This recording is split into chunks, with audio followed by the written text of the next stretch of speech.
Salve, salve, muito boa tarde para você. Está começando o Globo Esporte de hoje. Seja sempre muito bem-vindo, muito bem-vinda. Aponte a câmera do seu celular para o QR Code que aparece aqui na tela ou salve o número na agenda e participe pelo WhatsApp.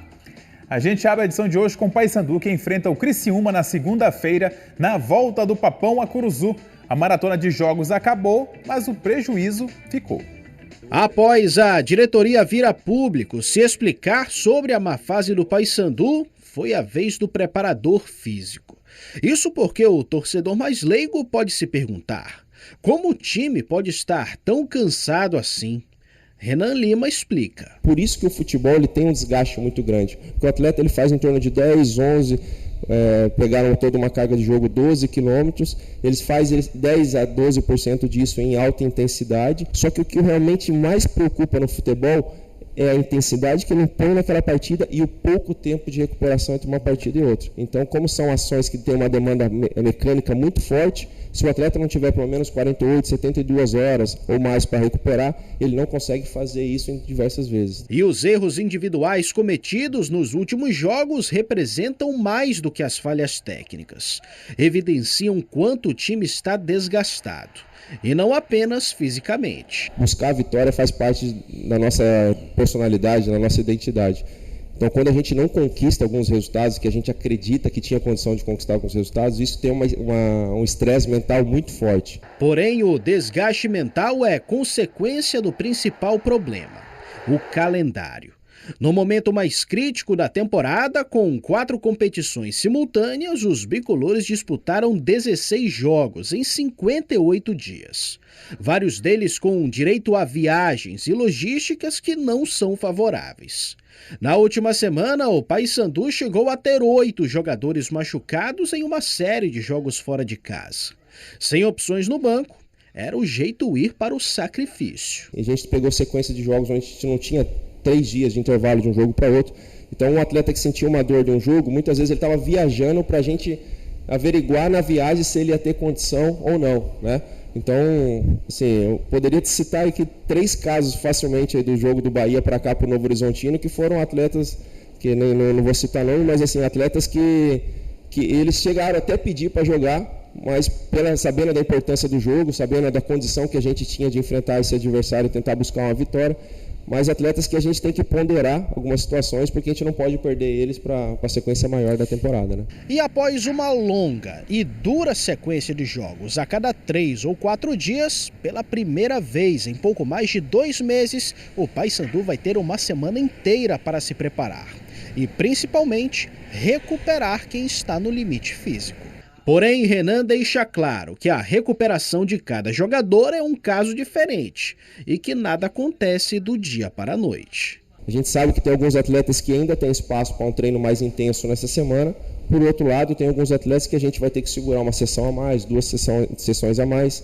Mas parece, assim, aos olhos externos, que essa semana é a semana por exemplo, a semana que todo mundo vai fazer tudo que precisa nessa semana. Pelo contrário.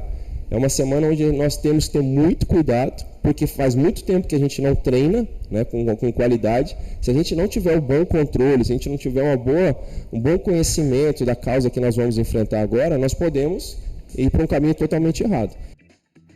Já o Remo vai muito bem na Série B, é o vice-líder e o único time invicto. E Marcelo Rangel tem sido muito importante nessa campanha azulina. O 100% de aproveitamento em casa se foi.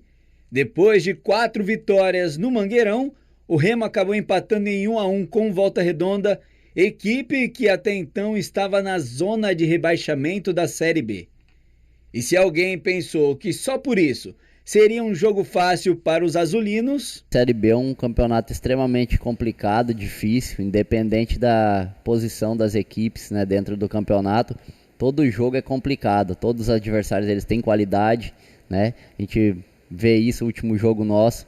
Até então, Volta Redonda era a equipe na estatística que mais criava situações de gol, e isso também contra nós eles criaram situações de gol. Essas oportunidades do Volta Redonda só não pararam no fundo da rede porque Marcelo Rangel fez milagres. Salvou várias vezes o time remista na partida. E essas atuações já estão sendo recorrentes.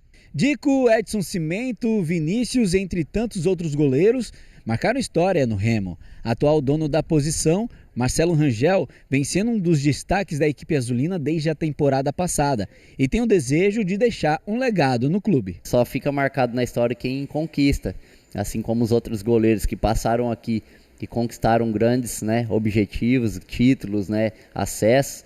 Comigo não está sendo diferente, mas isso é fruto, de acreditar, de ter fé em Deus em primeiro lugar e trabalhar com honestidade. As coisas vão acontecendo aí ao natural e quando um dia eu encerrar minha carreira, eu sair do clube, que as pessoas possam olhar para trás e também o Marcelo, deixou um legado no clube, conquistou, foi vencedor. É dessa forma que eu penso, assim.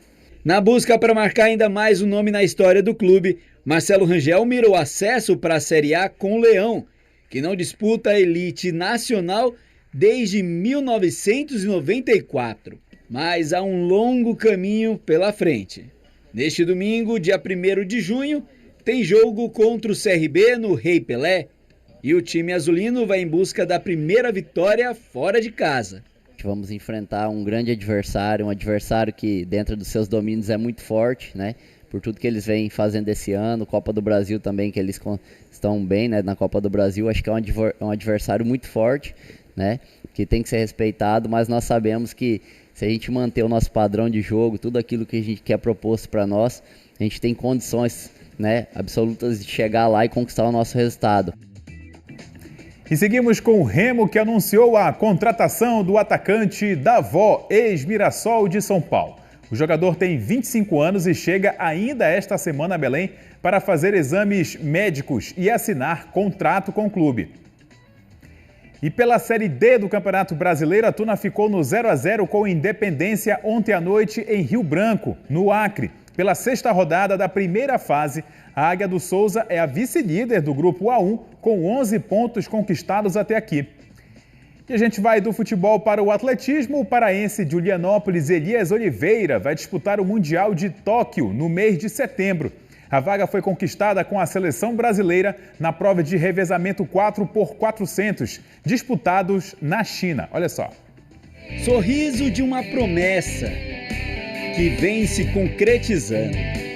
O paraense Elias dos Santos ajudou o Brasil a conquistar uma vaga no Mundial de Atletismo que vai ocorrer em setembro no Japão. O Brasil vai para Tóquio! Eu fui como reserva, não era titular no time e no primeiro teve 2 rounds. No primeiro round eu fui reserva e no segundo round já me convocaram, fizeram uma reunião, falaram assim, olha, a gente precisa de um cara para resolver o problema do Brasil, para a gente poder classificar. E eu estava preparado, eu estava pronto para ir lá, entregar meu nome. E foi o que eu fiz, Entrei com confiança e consegui fazer o melhor tempo entre os meus companheiros.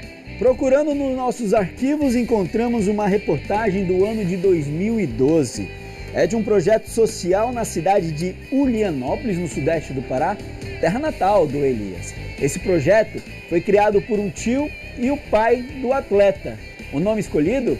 Estrelas do Futuro. Quem diria que faria tanto sentido, não é mesmo? A TV Liberal esteve lá mostrando a nossa realidade, treinando numa praça. E eu chegar onde eu cheguei, vindo de uma praça pequena, é muito gratificante, é uma história muito linda a se contar. O garoto prodígio cresceu. Herdou dos pais, ex-atletas, a paixão pelo esporte. Com apenas 20 anos, coleciona grandes conquistas, mas não esquece de tudo o que precisou passar para chegar na repescagem do Mundial, lá na China.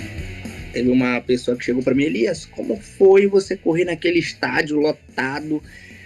Qual é a pressão?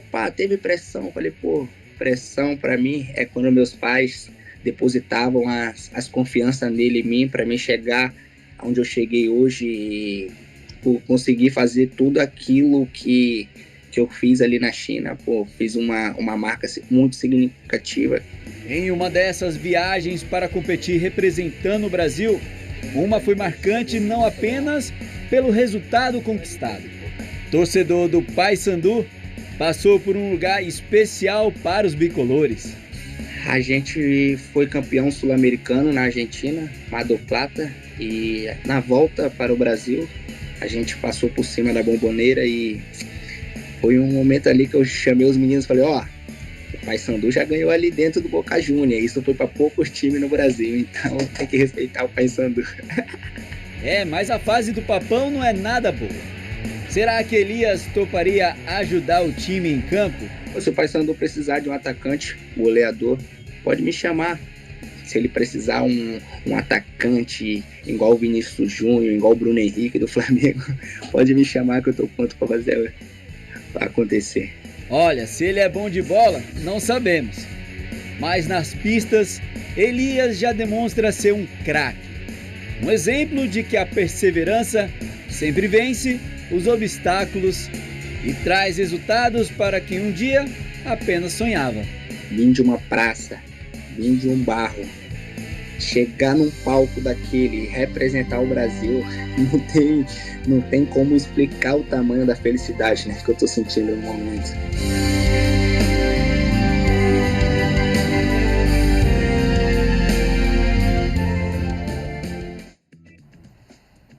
Que bacana ver essa reportagem, né? Conheci o Elias pequenininho, né? Como apareceu na reportagem em 2011 e agora, né? Ganhando o mundo no atletismo. Bacana, parabéns. Vamos dar uma olhadinha nas mensagens aqui rapidinho. O Arthur, olá André, boa tarde. Acredito no meu papão, vamos dar a volta por cima. Manda um abraço pro pessoal de Santo Antônio do Toá. Valeu, galera. Obrigado por estar ligado no Globo Esporte. Jonathan Santos, boa tarde, André. Eu acredito no acesso do Leão. É o time mais preparado da região norte hoje. Seguiremos firme rumo à Série A. É o Jonathan de Icoraci. Valeu, obrigado pela participação. E depois do intervalo tem as notícias do Flamengo, que entra em campo hoje à noite pela Libertadores e você confere tudo ao vivo aqui na TV Liberal. A gente se reencontra amanhã. Tchau.